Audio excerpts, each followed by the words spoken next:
ପାଚିଲା ଆମ୍ବ ହଁ କି ନାହିଁ? କଞ୍ଚା ଥିଲା ଆମ୍ବ କେମିତି କଲରଟା? ପାଚିଗଲେ କଞ୍ଚା ଥିଲା ବେଳେ ତାର ସ୍ୱାଦ କେମିତି? ପାଚିଗଲେ ମିଠା। ଆମ୍ବକୁ ଇଂଲିଶରେ କଣ କୁହନ୍ତି ପିଲାମାନେ? ମ୍ୟାଙ୍ଗୋ। ତାପରେ କହିଲ ତରଭୁଜ। ତରଭୁଜ ଖାଇଛ ନା ନାହିଁ ସମସ୍ତେ? ତରଭୁଜ କେବେ ମିଳେ? ଖରା ଦିନେ ମିଳେ ହଁ କି ନାହିଁ? ତରଭୁଜ ଖାଇଲେ ଆମର କଣ ହୁଏ? ପେଟ ଥଣ୍ଡା ହୁଏ। ତରଭୁଜକୁ କାଟିଲେ ଭିତରେ କେମିତି କଲର ବାହାରେ? ନାଲିଆ। ତରଭୁଜକୁ ପିଲାମାନେ ଇଂଲିଶରେ କଣ କୁହାଯାଏ? ୱାଟରମିଲନ୍। ତରଭୁଜ କଣ? ୱାଟରମିଲନ୍। ତାହେଲେ ସମସ୍ତେ ତରଭୁଜ ଖାଇଛ ତ? ସପୁରି ଦେଖିଛ? ସପୁରି ସପୁରିକୁ ଇଂରାଜୀରେ କଣ କୁହାଯାଏ? ପାଇନାପଲ। ସପୁରିରେ କଣ ତା ଗଛ ଯୋଉ ହେଇଥାଏ ତା ଗଛ କେମିତି କଣ୍ଟା କଣ୍ଟା ନା କେମିତି? କଣ୍ଟା କଣ୍ଟା। ଖାଇଛ ତାହେଲେ? ହଉ। ଆଉ ତାପରେ କଣ କହିଲ? ଅମୃତଭଣ୍ଡା। ଅମୃତଭଣ୍ଡା କଞ୍ଚା ଥିଲେ କେମିତି କଲର ଥାଏ?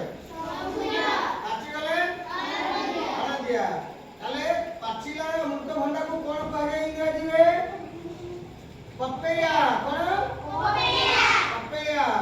ତାହେଲେ ପାଚିଲା ଅମୃତଭଣ୍ଡାର ଇଂରାଜୀ ନାମ କଣ? ପପେୟା।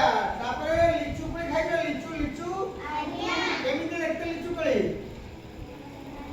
ଛୋଟ ଛୋଟ ରଗଡ଼ା ରଗଡ଼ା ଥାଏ କି ନାହିଁ?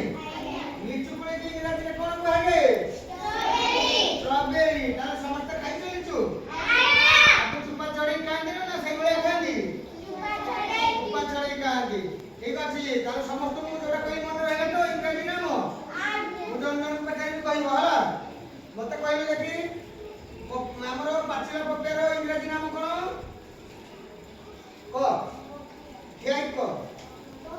ପପେୟା। Very good. ସେଓକୁ ଇଂରାଜୀରେ କଣ କୁହାଯାଏ? Very good. ତମେ କହିଲ ଲିଚୁ କୋଳିକୁ କଣ କୁହାଯାଏ ଇଂରାଜୀରେ? ଠିଆ ହେଇକି କୁହ। କଣ?